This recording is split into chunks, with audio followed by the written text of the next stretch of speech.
எல்லோருக்கும் வணக்கம் நண்பர்களே. இந்த பதிவில் நம்ம என்ன பார்க்க போகிறோம் அப்படின்னா, உண்மைக்கு உண்மையாக உழைக்கும் மகர ராசி அன்பர்களே வணக்கம். இந்த பதிவில் நம்ம என்ன பார்க்க போகிறோம் அப்படின்னா, மண்ணாக இருந்தாலும் மகனாக இருந்தாலும் மற்றவர்களாக இருந்தாலும் உண்மைதான் என்று சொல்லி எங்கேயுமே எப்போதுமே நேர்மையான பாதையில் சென்று கொண்டிருக்கும் நீங்கள் என்ன விதமான கஷ்டம் வந்தாலுமே நேர் வழியில் சம்பாதித்து நேர்மையாக வாழ நினைக்கிறவங்கன்னு சொல்லலாங்க. குறுக்கு வழியில் கோடியாக சம்பாதிப்பது தேவையில்லை என்று நெஞ்சை நிமிர்த்தி சொல்ல முடியும்னு சொல்லலாம். மகர ராசிக்காரர்களுக்கு 2025ஆம் ஆண்டு அருமையான ஆண்டாக இருக்குங்க. கடந்த 10 ஆண்டுகளாக பல்வேறு விதமான கஷ்டங்களையும் சோகங்களையும் சுமந்து வந்திருப்பீங்க. நீங்கள் நிம்மதி இல்லாமல் வந்திருப்பீங்க. சொல்லிக்கொள்ள முடியாத பிரச்சனைகளை கூட நீங்கள் சந்திச்சிருப்பீங்க. மனதுக்குள்ளேயே போட்டு விட்டு அனைத்து பிரச்சனைகளும் உங்களை விட்டு விலகும் நேரம் வந்திருக்குன்னு சொல்லலாங்க.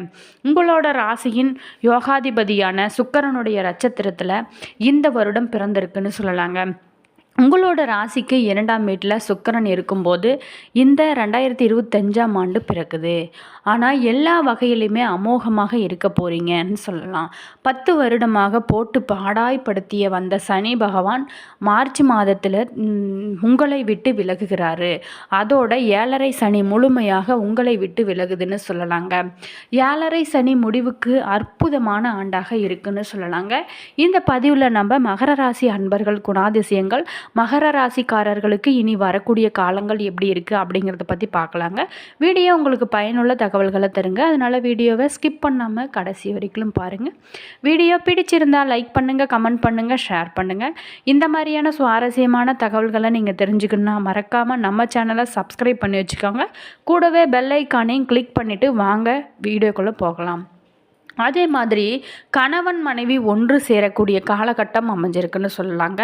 குடும்பத்தில் எப்போதுமே பறிகொடுத்தது போன்ற சோகமான சூழ்நிலை எல்லாம் மாறி நல்ல விஷயங்களையும் இனி ஜெயிக்க போகிறீங்கன்னு சொல்லலாங்க.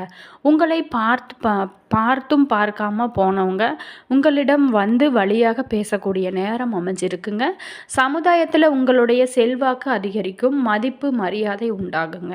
குரு பகவான் நல்ல இடத்துல இருந்து கொண்டிருக்கிறாரு. அதே நேரத்தில் மே மாதம் உங்களுக்கு முதல் 6ஆம் வீட்டில் மறைய போகிறாரு. அதனால் சிக்கனமாக இருக்க வேண்டியது அவசியம். யாரையுமே நம்பி ஏமாறக்கூடாதுங்க. அனைத்து விஷயங்கள்லையும் கவனமாக இருப்பது ரொம்ப சிறந்தது. உங்களை பற்றி வீண் பழிகள் வதந்திகள் உங்களுக்கு வந்து சேருங்க. அதை நீங்கள் கண்டு காணாமல் இருப்பது ரொம்ப நல்லது. அது மட்டும் இல்லாமல் இரவு நேர பயணங்களை தவிர்ப்பது நல்லது. இந்த ஆண்டில் ராகு கேது பயிற்சியும் இருக்கிறதுனால மே மாதம் 18ஆம் தேதி முதல் ராகு பகவான் 2ஆம் வீட்டில் வந்து அமர்றாரு. கேது பகவான் 8ஆவது வீட்டில் அமர்றாருன்னு சொல்லலாங்க. பணம் கொடுக்கல் வாங்கல் விஷயங்களில் கவனமாக இருப்பது ரொம்ப சிறந்தது. அதேமாரி எல்லாரிடமே எல்லா விஷயங்களையுமே சொல்லிக்கொள்ளாமல் இருப்பது ரொம்பவும் சிறந்தது. அதே மாதிரி அந்தரங்க விஷயங்களை பகிர்ந்து கொள்ளாமல் இருப்பது ரொம்ப சிறந்தது. மனதுக்குள்ளே வைத்து கொள்வது நல்லது. வியாபாரம் உத்தியோகத்தில் இருக்கிறவங்களுக்கு அமோகமான காலமாக இந்த காலகட்டம் அமைஞ்சிருக்கு. புதிய முதலீடுகளை செய்து மகிழ்வீங்க. புதிய இடத்துக்கு கடையை மாற்றுவீங்கன்னு சொல்லலாங்க. எல்லா வகையிலுமே உங்களுக்கு இந்த மாதம் மார்ச் மாதம் வெற்றியை தரக்கூடியதாக இருக்குது. 2025ஆம் ஆண்டில் நீங்கள் தொட்ட காரியங்களில் வெற்றி பெறுவதற்கு ஸ்ரீ வெங்கடாஜலபதி பெருமாளை திருப்பதி சென்று வழிபட்டு வருவது ரொம்ப சிறந்தது. தேங்காய் தானம் கொடுக்கலாம். சாலையோரம் வசிக்கிறவங்களுக்கு துணிமணிகள் வாங்கி நம்ம கொடுக்கலாங்க. அதை விட தானத்திலேயே தானம் சிறந்த தானம் அன்னதானம்னு சொல்லுவாங்க. அன்னதானம் அளிப்பது உங்களுக்கு நல்ல ஒரு பலனை தருன்னு சொல்லலாம். உங்களுக்கு துணிச்சலும் சாதிக்கும் மனப்பக்குவமும் வாய்க்குங்க. உற்சாகமாக நீங்கள் செயல்படக்கூடிய காலகட்டம் அமைஞ்சிருக்கு. இந்த ஆண்டில் பல வரையிலையும் வெற்றிகள் சூழ்ந்து உங்களுக்கு மகிழ்ச்சி அளிக்கும்னு சொல்லலாம்.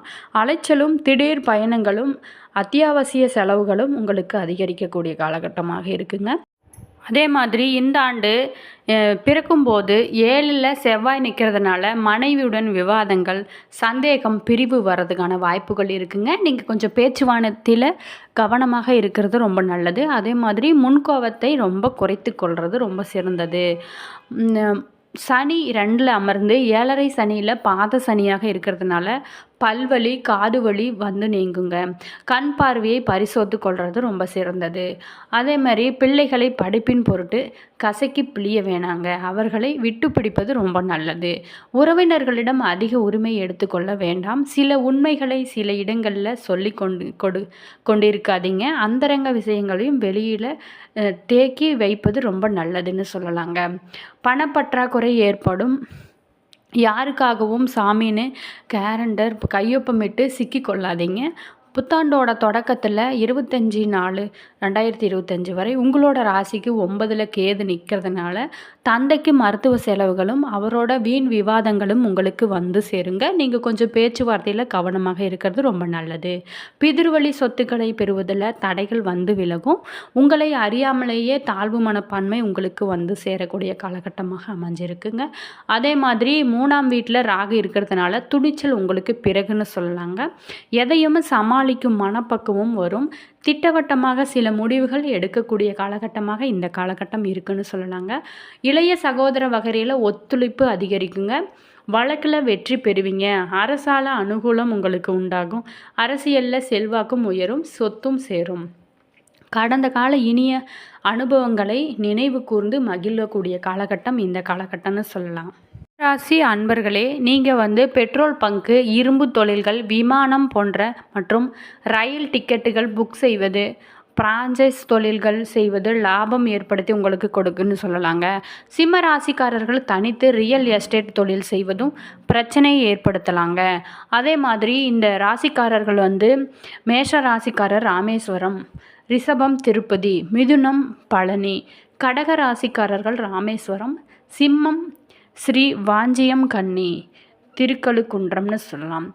துலாம் திருத்தணி, விருச்சகம் காஞ்சிபுரம், தனுசு மயிலாடுதுறை, மகரம் சிதம்பரம், கும்பம் தேவிப்பட்டினம், மீனம் வைத்தீஸ்வரன் கோயில். இந்த கோயில்களுக்கு சென்று வழிபடலான்னு சொல்லலாங்க. சிம்ம ராசிக்காரர்கள் எந்த ராசிக்காரரை திருமணம் செய்யலாம் அப்படின்னு பார்த்தா சிம்மம் நெருப்பு ராசின்னு சொல்லலாங்க. இதனால் மற்ற நெருப்பு ராசிக்காரர்களான தனுஷு, மேஷம் மற்ற சிம்ம ராசிக்காரர்களுடன் இவர்களோட பொருத்தம் சிறப்பானதாக இருக்குன்னு சொல்லலாங்க. அதே போல் காற்று ராசிகளான துலாம், மிதுனம் ஆகிய ராசிகள் இவர்களுக்கு மிகச்சிறந்த துணையாக இருப்பாங்க. சிம்மம் என்கிற சொல் சிங்கத்தை குறிக்குதுங்க. இந்த ராசி சூரிய பகவானோட சொந்த ராசியாக இருக்குது. ராசியோட பெயருக்கு ஏற்றாற் போலவே எதிரிகளை நடுங்க செய்யும் தோரணையும் குணமும் கொண்டவர்களாக நீங்கள் இருப்பீங்க. சிம்ம ராசிக்காரர்கள் மற்ற எந்த ஒரு ராசிக்காரர் மீதும் தங்களோட ஆதிக்கத்தை செலுத்தக்கூடிய ஒரு விசேஷ சக்தி சிம்மம் ராசின்னு சொல்லலாங்க. தொழில் வியாபாரத்தை பொறுத்த வரைக்குமே ரொம்ப எதிர்பார்த்ததை விட அதிகமாகவே சிறப்பாக இருக்குங்க. கூட்டு தொழிலில் இருக்கிறவங்க கவனமாக எதையுமே செய்வது ரொம்ப நல்ல பலனை தருங்க. தேவையான பண உதவியும் உங்களுக்கு கிடைக்கும்.